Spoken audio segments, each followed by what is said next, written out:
শবে বরাতে আমল করা যাবে কি যাবে? ঠিক এই যে আগামীকাল আল্লাহ পাকের একটা রহমত আমাদেরকে দিয়েছেন যে লাইলাতুন নিসফু মিনাশ শাবান, শাবান মাসের মধ্য রজনী আল্লাহ পাকের রহমত।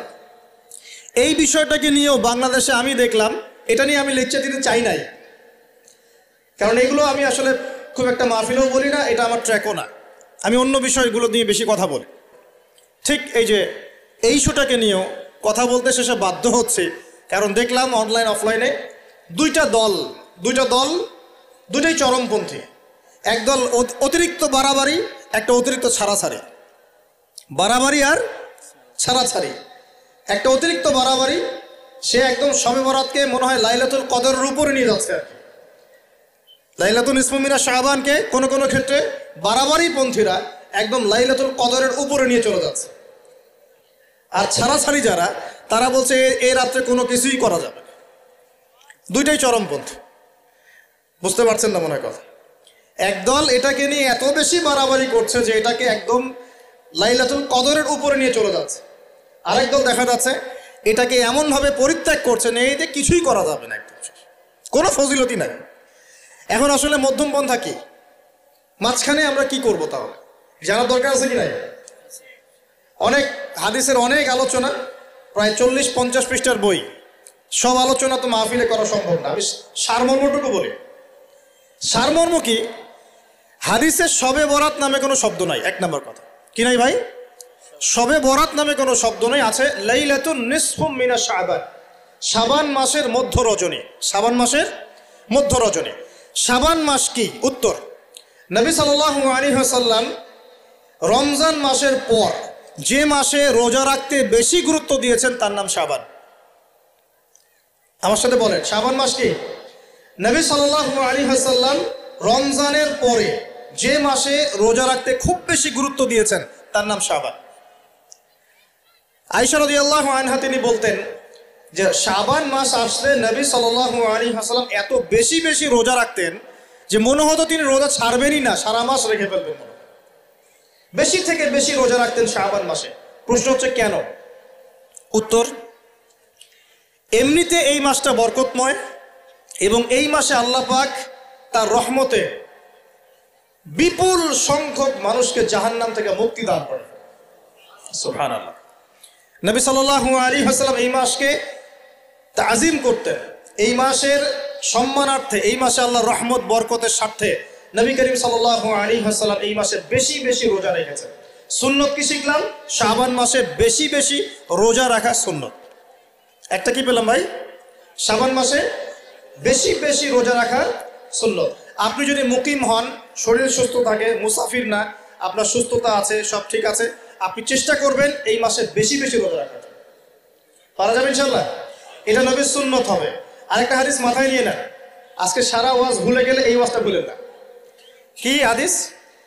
নবীজি বলছেন, তোমাদের সামনে, হে আমার সাহাবীরা, তোমাদের সামনে এমন একটা যুগ আসছে, ওই যুগে আমার সুন্নতকে ধরে রাখাটা হাতের মধ্যে আগুন ধরে রাখার মতো হবে। আমি অনেকদিন এই লেকচারে এই হাদিসটা বলেছি। তোমাদের সামনে এমন একটা কঠিন যুগ আসছে, জামানা সবরিন, সবরের যুগ, কঠিন যুগ।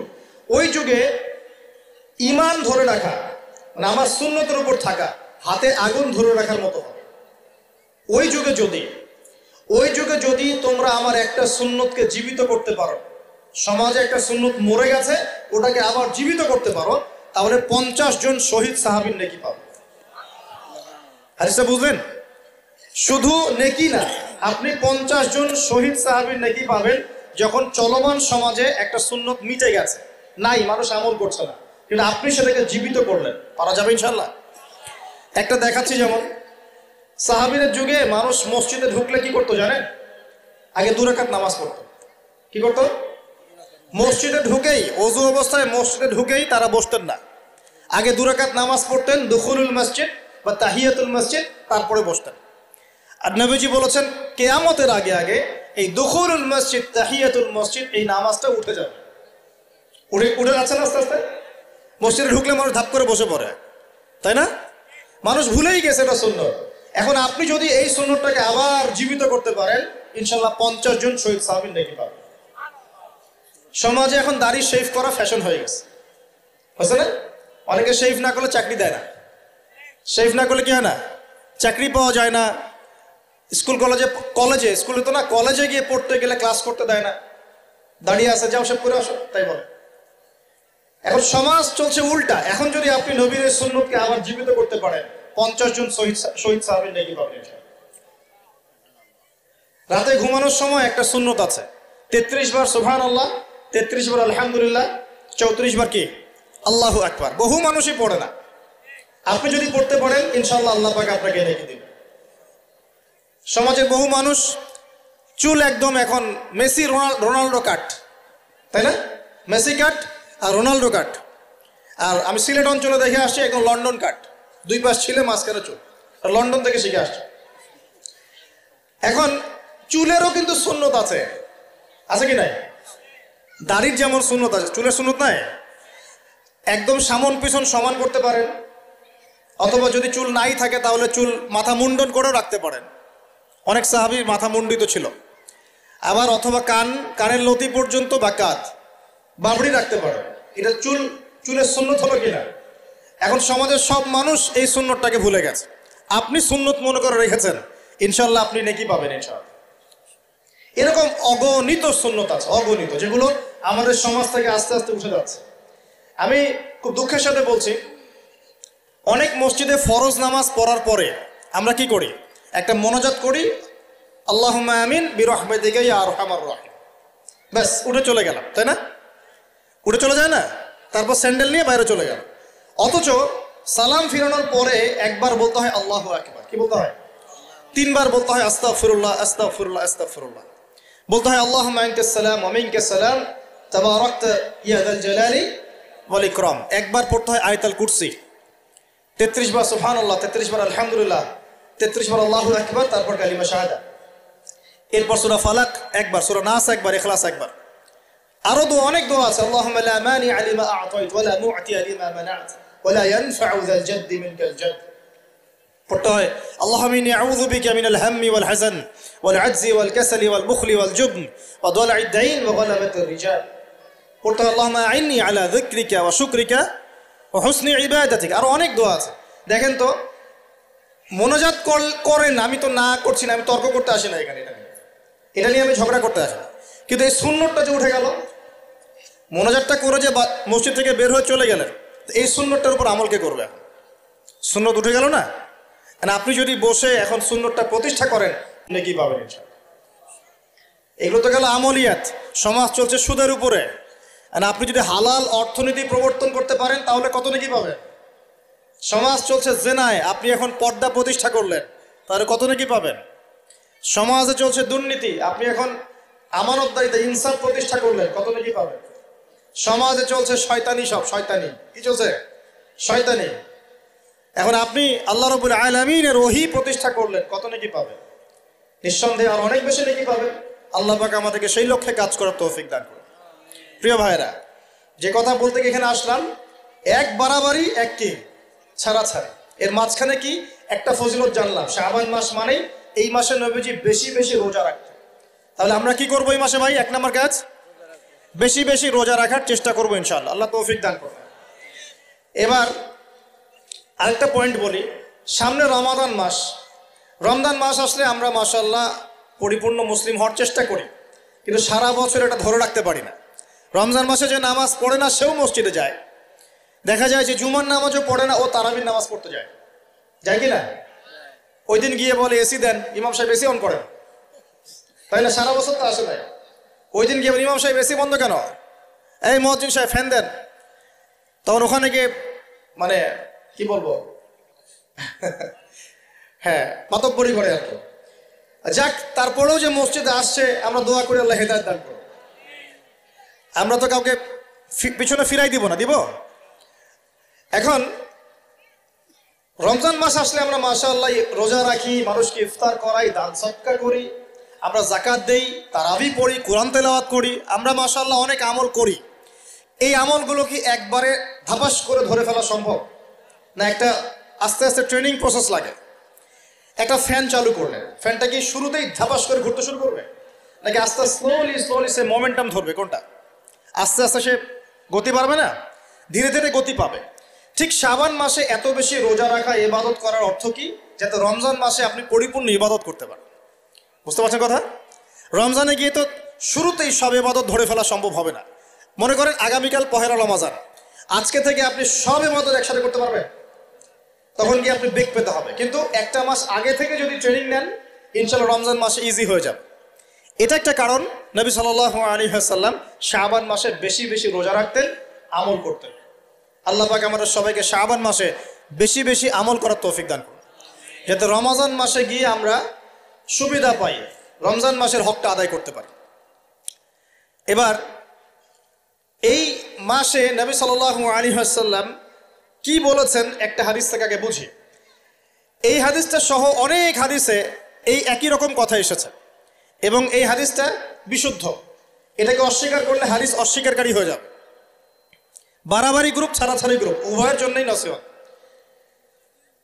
নবী সাল্লাল্লাহু আলাইহি ওয়াসাল্লাম বলেছেন, ইন্নাল্লাহ তাআলা, নিশ্চয় আল্লাহ রাব্বুল আলামিন, লা ইয়াত্তালিউ ফি লাইলাতিন নিসফি মিন শাবান, শাবান মাসের মধ্য রজনীতে আল্লাহ রাব্বুল আলামিন তার রহমতের দৃষ্টি প্রশস্ত করেন। সুবহানাল্লাহ।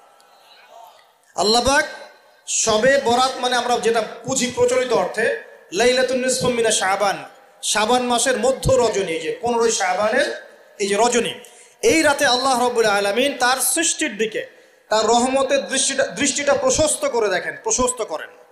এবং ওয়াগফিরু লিজামিই খালকিহি, আল্লাহ পাক তার সমস্ত সৃষ্টিকে মাফ করে দেন। আল্লাহ পাক কি করেন? তার সমস্ত সৃষ্টিকে কি করেন? মাফ করে দেন। কথাটা ভালো করে বোঝেন। আল্লাহ পাক তার সমস্ত সৃষ্টিকে মাফ করে দেন, ইল্লা, তাদেরকে ব্যতীত। এক, ইল্লা লিমুশরিকিন, এক নাম্বার যে ব্যক্তি মুশরিক, যে শিরক করে আল্লাহর সাথে, যে আল্লাহর সাথে শিরক করে। আর দুই, মুশাহিনিন, যে ব্যক্তি অন্তরে মানুষের সাথে বিদ্বেষ পোষণ করে, হিংসা বিদ্বেষ মনে আছে এরকম ব্যক্তি, এবং মনের মধ্যে শিরক আছে, শিরকি আকীদা, মুশরিক, এই দুই শ্রেণীর মানুষ ছাড়া আল্লাহ পাক সমস্ত মানুষকে মাফ করে দেন। তাহলে এই রাতের ফজিলত প্রমাণ হলো কিনা? রাতের ফজিলতটা প্রমাণ হলো কিনা? আচ্ছা, এখন এর ব্যাকআপ আরো অনেকগুলো হাদিস আছে। ওই সবগুলো হাদিসকে একত্রিত করলে এমনই কনক্লুশন আসে। এছাড়াও আরো কিছু দুর্বল হাদিস আছে, এগুলো দুর্বল, সনদগতভাবে অন্যান্যভাবে দুর্বল। ওখানে আরো কিছু পয়েন্ট পাওয়া যায় যে আর কাকে কাকে আল্লাহ পাক মাফ করেন না। সবাইকে তো মাফ করেন, আর কাকে কাকে করেন না। এই হাদিসে দুটো পেয়েছি, এটা একদম অকাট্য। এটা হলো মুশরিক, আল্লাহ পাক মাফ করেন না। দুই, যে অন্তরে হিংসা বিদ্বেষ পোষণ করে, হিংসা বিদ্বেষ আছে, এদেরকে আল্লাহ মাফ করেন না। আরো কিছু দুর্বল বর্ণনা থেকে পাওয়া যায়, এটা দুর্বল বর্ণনা, কিন্তু জেনে রাখতে তো সমস্যা নাই। সমস্যা আছে? আর পাপ তো পাপি, দুর্বল হাদিসে আসুক আর কঠিন হাদিসে আসুক, পাপ তো পাপি নাকি? পাপ ছাড়তে কোনো সমস্যা আছে? তো তৃতীয় এক শ্রেণীর নাম পাওয়া যায়, যারা হচ্ছে আত্মহননকারী, নিজেরা নিজেদেরকে আত্মহত্যা করেছে, এদেরকে আল্লাহ মাফ করে। আত্মহনন বোঝেন কিনা? আত্মহত্যা যারা করে, আত্মহনন, এটা একটা শ্রেণী পাওয়া যায়। 4 নম্বর একটা পাওয়া যায় আত্মীয়তার সম্পর্ক ছিন্নকারী, আত্মীয়তার সম্পর্ক ছিন্নকারী। 5 নম্বর একটা পাওয়া যায়, সেটা হলো মাদক দ্রব্য সেবনকারী। মাদক দ্রব্য সেবনকারী, যুবকরা খুব ভালো করে শোনায়, মাদক দ্রব্য সেবনকারী আল্লাহ সবাইকে মাফ করেন, মাফ করছেন না। আরেকটা পাওয়া যায়, সেটা হলো যারা জেনার পাপে লিপ্ত আছে। কিসের পাপে ভাই? জেনার পাপ। এরকম আর কিছু ব্যাকআপ পাওয়া যায়, কিন্তু এগুলোর বর্ণনা দুর্বল। বর্ণনা কি? দুর্বল, কিন্তু পাপ তো পাপই নাকি? এই পাপগুলো তো পাপ, এই পাপগুলো করলে কি আল্লাহ খুশি হন? অকাট্য সহি থেকে পাওয়া যায় এই দুইটা, মুশরিক এবং মুশাহিদ, যারা শিরক করে, অন্তরে বিদ্বেষ পোষণ করে, আল্লাহ পাক এদেরকে মাফ করেন। এখন আগে জানি শিরক থেকে কিভাবে বাঁচবো, শিরক কি এবং কেন, তারপরে জানবো হিংসা বিদ্বেষ, তারপরে আমরা যাব এই রাত্রে আমরা কি করতে পারি। মনে রাখবেন, আমল করতে হবে 3টা বিষয় খেয়াল রেখে। কয়টা বিষয় ভাই? আমল করতে হবে 3টা বিষয় খেয়াল রেখে। এক, আমল করতে হবে একমাত্র আল্লাহ পাকের সন্তুষ্টির জন্য। 1 নম্বর কি বলেন? এক আল্লাহর সন্তুষ্টির জন্য, কারো সন্তুষ্টির জন্য না, কারো জন্য না, শুধু কার জন্য? দলিল হচ্ছে ইন্নাস সালাতি ওয়া নুসুকি ওয়া মাহইয়ায়া ওয়া মামাতি লিল্লাহি রাব্বিল আলামিন ফাসাল্লি লিরাব্বিকা ওয়ানহার। দুই, আমল হতে হবে একমাত্র নবী সাল্লাল্লাহু আলাইহি ওয়াসাল্লামের সুন্নত মোতাবেক। কার সুন্নত মোতাবেক? নবী এবং সাহাবীদের সুন্নতের সাথে মেলে না, সেই আমল করা যাবে না। নবী এবং সাহাবীদের সুন্নতের সাথে মেলে না, সেই আমল করা যাবে না। তিন নাম্বার, আমলটা যত সুন্দরী মনে হোক, আমলটা যত সুন্দরী মনে হোক আর যত মানুষই করুক, যত মজাদার মনে হোক না কেন, নবী করেন নাই, সাহাবীদের থেকে প্রমাণ নাই, আমল করব না। করলে বেদাত হয়ে যাবে। কি হবে? বেদাত হয়ে যাবে। আর তিন নাম্বার হচ্ছে, আমলগুলো করার আগে অবশ্যই আপনার রিজিকটাকে হালাল করতে হবে। কি করতে হবে ভাই? ব্যাস এই তিনটা শর্ত পূরণ করে আমল করলে ইনশাআল্লাহ তাআলা আমরা জান্নাতে যাবো। ইনশাআল্লাহ আমরা আশাবাদী, আল্লাহ পাক আমাদেরকে জান্নাত দিবেন ইনশাআল্লাহ। আল্লাহ পাক এক রাতে রহম করে সমস্ত মাখলুক সৃষ্টিকে মাফ করে দিচ্ছেন। শুধু শিরক এবং হিংসা বিদ্বেষ পোষণকারীকে মাফ করছেন না। বুঝতে হবে এই পাপ দুটো কত কঠিন। এবার আসেন, প্রথমে একটু শিরক নিয়ে কথা বলি, তারপরে মুশাহিন নিয়ে কথা বলি। ধৈর্য ধরবেন তো নাকি? দেরি হচ্ছে? সবর করেন। এখন প্রথমে জানি শিরক কি এবং কেন। শিরক হচ্ছে এমন একটা পাপ, যেই পাপ আমল নামায় থাকলে পরে বিনা তওবায় যদি সেই ব্যক্তি মারা যায়, আল্লাহ পাক তাকে মাফ করবেন না। ভালো করে শোনেন, শিরক এমন একটা পাপ, যে পাপ যদি আমল নামায় থেকে যায়, বিনা তওবায় সে মারা যায়, শিরকের পাপ নিয়ে আল্লাহর সামনে দাঁড়ায়, আল্লাহ তাকে মাফ করবেন না। দলিল সূরা নিসা, আল্লাহ পাক বলছেন, ইন্নাল্লাহা লা ইয়াগফিরু আন ইউশরাকা বিহি ওয়া ইয়াগফিরু মা দুনা যালিকা লিমান ইয়াশা। আল্লাহ পাক তার সাথে শিরকের গুনাহ মাফ করবেন না, এছাড়া যে কোনো গুনাহ যাকে ইচ্ছা মাফ করবেন। বুঝাচ্ছি, মনে করেন একজন ব্যক্তি জেনা করেছে, কথা নাউজুবিল্লাহ, একজন ব্যক্তি জেনা করেছে বা মিথ্যা কথা বলেছে, ধরেন মদ খেয়েছে ইত্যাদি। এখন সে তওবা করলে তো মাফ পেতই, তওবা করলে মাফ হতো না? তওবা করলে মাফ তো পেতই। মনে করেন তওবা না করেই মারা গেছে, আল্লাহ পাক চাইলে কিয়ামতের মাঠে এই পাপও বিনা তওবাতেই মাফ করতে পারে। কথা বুঝতে পারছেন? বুঝতে পারছেন না মনে হয়। মনে করেন একজন ব্যক্তি মদ খেয়েছে, জেনা করেছে ইত্যাদি, সে তওবা করার ফুরসত পায় নাই, বিনা তওবায় মারা গেছে। আল্লাহ পাক চাইলে কিয়ামতের মাঠে তওবা না করা সত্ত্বেও আল্লাহ পাক তাকে মাফ করতে পারে। কিন্তু একজন ব্যক্তি শিরকের পাপ করেছে, তওবা না করে মারা গেছে, আল্লাহ পাক কিয়ামতের মাঠে শিরকের পাপ মাফ করবেন। আমি কি বুঝতে পারছি? অন্য পাপের কারণে আল্লাহ রাব্বুল আলামিন শাস্তি দিয়ে হোক, কোনো একটা ভাবে হোক, নবীর সুপারিশের মাধ্যমে হোক, তাকে জাহান্নামে গেলেও সেখান থেকে বের করে জান্নাতে দিবেন ইনশাআল্লাহ। কিন্তু শিরকের পাপ যার আমলনামায় থাকবে, তার উপর জান্নাতকে হারাম করে দেওয়া হয়েছে। বলেন নাউজুবিল্লাহ। সূরা মাইদায় দলিল আছে, শিরকের পাপ যার আমলনামায় আছে তার জন্য জান্নাতকে হারাম করে দেওয়া হয়েছে। শিরক মানে অংশীদার সাব্যস্ত করা, আল্লাহ পাকের সাথে কাউকে সমকক্ষ করা। শিরক কত প্রকার হয়? উত্তর 3 প্রকার। কয় প্রকার ভাই? বিশ্বাসে শিরক হয়, মানে আকীদায় শিরক হয়, আমলে শিরক হয়, মানে কাজে শিরক হয়, কথা বা লিসানে শিরক হয়। মনে থাকবে? 1 নাম্বার কিসে শিরক হয়? বলেন আমার সাথে। বিশ্বাসে শিরক হয়, আকীদায় শিরক হয়। 2 নাম্বার আমলে শিরক হয়, কাজে শিরক হয়। 3 নাম্বার কথায় শিরক হয়। কয়েকটা এক্সাম্পল দিয়ে বুঝতে পারবেন। একজন ব্যক্তি মনে করেন বিশ্বাস করে যে আল্লাহ বলতে কেউ নাই, কি হবে এটা? বলেন শিরক। একজন ব্যক্তি মনে করেন বিশ্বাস করে যে আল্লাহ আছে, আরো ইলাহ আছে, তাহলে কি হবে? কেউ যদি বিশ্বাস করে আল্লাহর সন্তান আছে, কি হবে? কেউ যদি বিশ্বাস করে মহাবিশ্ব আল্লাহ সৃষ্টি করে নাই, বিগ ব্যাং থেকে সৃষ্টি হয়েছে, কি হবে? কেউ যদি বিশ্বাস করে আল্লাহ মানুষকে সৃষ্টি করে নাই, মানুষ বানর থেকে হয়েছে, কি হবে? আচ্ছা, বিশ্বাসগত শিরক। কেউ যদি মনে করে আল্লাহ ছাড়া অমুকে আমার সন্তান দিতে পারে, কি হবে?